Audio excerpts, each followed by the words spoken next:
खारिया में पुलिस एहलकारों का खातून पर बदतरीन तशद्दुद। पुलिस एहलकारों की खातून पर तशद्दुद की वीडियो मंजर-ए-आम पर आ गई। थानेदार ने एहलकारों के साथ खातून को सरेआम तशद्दुद का निशाना बनाया। फुटेज मंजर-ए-आम पर आने के बाद DPO गुजरात का वाक़े का नोटिस। DSP लाला मूसा की मुद्दत में एहलकारों पर मुकदमा दर्ज।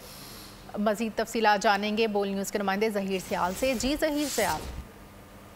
जी बिल्कुल, इंतहाई अफसोसनाक वाक़या पुलिस सर्कल लाला मूसा के इलाके अदवाल में पेश आया, जहाँ पुलिस एहलकारों ने खतून को मुबैना तौर पर बदतरीन तशद्दुद का निशाना बनाते हुए आप फोटोज में भी देख सकते हैं। वाक़े की फोटोज मंजर-ए-आम पर आने पर DPO गुजरात का वाक़े का नोटिस लेकर DSP लाला मूसा की मुद्दत में सब इंस्पेक्टर समेत 2 एहलकारों के खिलाफ मुकदमा दर्ज करके महकमाना कार्रवाई का आगाज कर दिया गया है। जबकि DSP लाला मूसा का कहना है कि दोनों पुलिस एहलकारों को गिरफ्तार करके जेल मुंतकिल कर दिया है, जबकि महकमाना कार्रवाई का भी आगाज कर दिया है। जी बहुत शुक्रिया ज़हीर सियाल।